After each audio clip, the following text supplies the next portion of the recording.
Hello everyone, welcome back to my channel. So episode 8 के starting में हमें दिखाया जाता है कि यहाँ पर डोंग टिंग को नाइटमेयर आता है, जिससे वो डर कर उठ जाती है। और यहाँ पर वो सपने में ये देखती है कि मिस्टर फैंग को पता चल जाता है कि डोंग टिंग मिस्टर फैंग के कमरे में उसके संदूक को खोलने के लिए आई थी, जिससे वो बहुत गुस्सा हो जाता है। वो उसे मारने के लिए आता है। उसके बाद यहाँ पर वो बोलती है कि अब मैं अपने दुश्मन के ही घर में रह रही हूँ, तो मुझे थोड़ा सा पत्थर दिल बनना पड़ेगा। उसके बाद वो मिस्टर फैंग से मिलने जाती है, तो फैंग उसे बोलता है तुम यहाँ क्या कर रही हो। तो डोंगटिंग उसे बोलती है कि मेरे पास आपके लिए कुछ है, मैं आपको कुछ देने के लिए आई हूँ। तो यहाँ पर फैंग उससे पूछता है कि ये क्या है। तो डोंगटिंग उसे बोलती है कि मैंने आपके लिए एक ताबीज बनाई है। मैंने सुना है कि आज आप फाइट करने के लिए जा रहे हो, ये ताबीज आपको मुसीबतों से बचाएगा। तो यहाँ पर फैंग उसे बोलता है कि डोंगटिंग, आज तुम थोड़ी अलग लग रही हो, आज तुम इतना अच्छे से क्यों बिहेव कर रही हो मेरे साथ। ऐसे करके वो उसके ऊपर शक करता है। तो डोंगटिंग बोलती है आप हमेशा मुझे बोलते हो कि मैं आपके साथ अच्छे से बिहेव नहीं करती, आपको रिस्पेक्ट नहीं करती, और जब मैं आज आपसे अच्छे से बात कर रही हूँ तो आपको अच्छा नहीं लग रहा। ठीक है, अगर आपको ये ताबीज नहीं चाहिए तो कोई बात नहीं, मैं इसे ले जाती हूँ। तो फैंग उसे बोलता है कि नहीं नहीं, मुझे ये ताबीज चाहिए, लाओ मुझे दो। उसके बाद यहाँ पर फैंग उसे बोलता है कि क्या सच में ये ताबीज मुझे मरने से बचाएगा। तो यहाँ पर डोंगटिंग बोलती है कि हाँ जरूर, मैं चाहती हूँ कि आप सुरक्षित रहो, और मैंने इसमें कुछ फ्लावर्स भी मिलाए हैं। मैं चाहती हूँ कि आप ये ताबीज अपने साथ ले जाओ, और अगर आप इसे अपने पास रखोगे तो आपको मेरी याद भी आएगी। उसके बाद वो उसे बोलती है कि लाइए ये ताबीज मैं आपके पॉकेट में रख देती हूँ। तो वो जैसे ही वो ताबीज उसके पॉकेट में रखने जाती है, वो उसके थोड़ा सा क्लोज आती है। तो यहाँ पर फैंग उसे बोलता है कि मेरे वापस आने का वेट करना। उसके बाद यहाँ पर इसी बहाने से वो उसके पॉकेट से उस संदूक की चाबी को निकाल लेती है। उसके बाद हमें यहाँ दिखाया जाता है कि फैंग का जो सिपाही रहता है वो उसे बोलता है कि बॉस, आज आपको थोड़ा सा बच कर रहना होगा, क्योंकि डोंग फैमिली आपके साथ कुछ भी कर सकती है। उन्होंने आपके खिलाफ कुछ कदम उठाए हैं, तो आज का दिन आपके लिए थोड़ा सा खराब होने वाला है, तो आप अपना ख्याल रखिएगा। तो यहाँ पर फैंग उसे बोलता है कि मेरी चिंता मत करो, मेरे पास एक ताबीज है जो मुझे सुरक्षित रखेगा। और ये बोलकर वो मन ही मन खुश हो जाता है। उसके बाद यहाँ पर डोंग टिंग फैंग के संदूक को खोलती है, ये देखने के लिए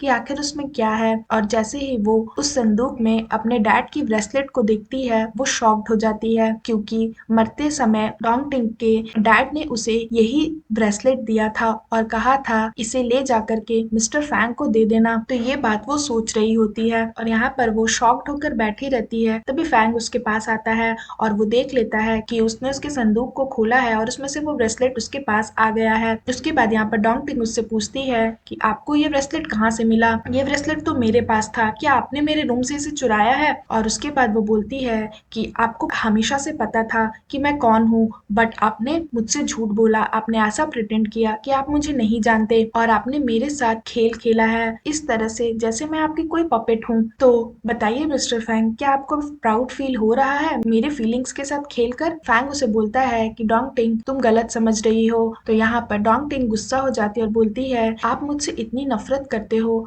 ये तो मुझे पता चल ही गया है। उसके बाद वो बोलती है आज मैं जाकर के आपके पूरी फैमिली को अपनी सच्चाई बता दूंगी, मैं बता दूंगी कि मैं कौन हूँ। तो यहाँ पर फैंग उसे रोकता है और बोलता है कि रुक जाओ, क्या तुम पागल हो गई हो, अभी सही वक्त नहीं है तुम्हारी आइडेंटिटी बताने का। और जैसे ही वो उसे रोकने की कोशिश करता है, डोंगटी के हाथ से वो ब्रेसलेट गिर जाता है और वो टूट जाता है, और यहाँ पर फैंग उसे जाने से मना करता है। उसके बाद यहाँ पर डोंगटिक बोलती है कि अगर आप मुझे यहाँ से जाने नहीं दोगे तो मैं आपके सामने ही अपने आप को मार डालूंगी, और आज से मैं आपकी कोई मेड नहीं हूँ, ना ही मैं इस घर की कोई मेड हूँ। उसके बाद वो डॉग टिंग सबसे पहले अपनी बहन यानर से मिलने जाती है। तो यहाँ पर यानर उसे बोलती है अरे डोंग टिंग, क्या हो गया। तो यहाँ पर डोंग टिंग उसे बोलती है कि लगता है तुम्हें नींद नहीं आ रही, तभी तुम इतनी रात को एक आदमी के रूम से बाहर आ रही हो, क्या यहाँ की लड़कियां इस तरह से बिहेव करती है। तो यहाँ पर यानर बोलती है कि डोंग टिंग, ये तुम क्या बोल रही हो, मुझे समझ नहीं आ रहा है, और वैसे भी मैं फैंग फैमिली की होने वाली मिस्ट्रेस हूँ, तो मैं अपने फियोंसे के रूम में जाऊँ या ना जाऊँ इससे तुम्हें क्या। डोंग टिंग बोलती है कि इस घर की मिस्ट्रेस बनने वाली हो,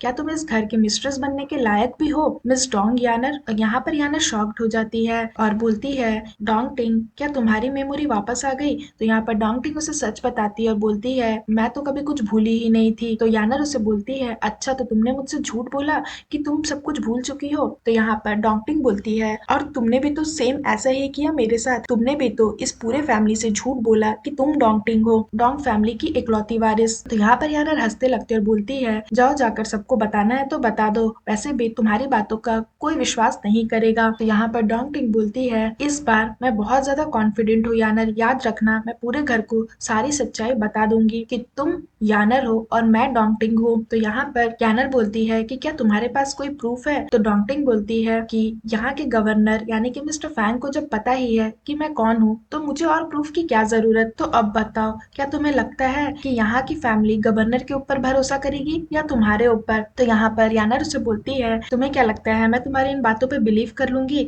ये तो बस तुम्हारी वन साइड स्टोरी है। तो यहाँ पर जैसे ही यानर उसके ऊपर हाथ उठाने जाती है, डोंगटिंग भी उसका गला दबाती है और बोलती है, बहुत खेल लिया तुमने मेरे साथ, अब मैं तुम्हें आखिरी वार्निंग देती हूँ, अब मैं यहाँ की मेड नहीं हूँ जिसके साथ तुम जैसा भी चाहो वैसा कर सकती हो। बट यानर वैसे मैं तुम्हें एक बात बता देती हूँ, अगर मैं तुम्हारी जगह होती ना तो मैं यहाँ से कब का भाग गई रहती। तुमने बहुत समय बिता लिया इस घर में, अब तुम्हारी बारी है यहाँ से जाने की। कब तक तुम इस फैंग फैमिली को धोखा देती रहोगी? यहाँ पर यानर शॉक्ड हो जाती है। फिर यहाँ पर डोंगटिंग बोलती है, तुम मुझे अच्छे से जानती हो कि मैं क्या कर सकती हूँ। उसके बाद यहाँ पर डोंगटिंग यूजी के पास जाती है, क्योंकि यहाँ पर डोंगटिंग अब तक यही सोच रही होती है कि यूजी ही इस घर का गवर्नर है। उसके बाद यहाँ पर यूजी उसे बोलता है, अरे मोटी तुम यहाँ पर क्या कर रही हो? तो डोंगटिंग उसे बोलती है, मेरा नाम मोटी नहीं है। उसके बाद वो बोलती है कि यूजी मैं तुम्हें बहुत पसंद करती हूँ, ऐसे बोलकर वो उसे कन्फेस कर देती है और फिर सीन यहाँ पर खत्म हो जाता है। सो फ्रेंड्स, अगर आपको ये एपिसोड अच्छी लगी हो तो प्लीज मेरे वीडियो को लाइक करिएगा, मेरे चैनल को सब्सक्राइब करिएगा। मैं जल्दी इसका न्यू एपिसोड लेकर के आऊंगी तो उसके लिए वेट करिएगा। सो फ्रेंड्स, आज के लिए बाय बाय, मिलते हैं फिर से एक न्यू वीडियो के साथ।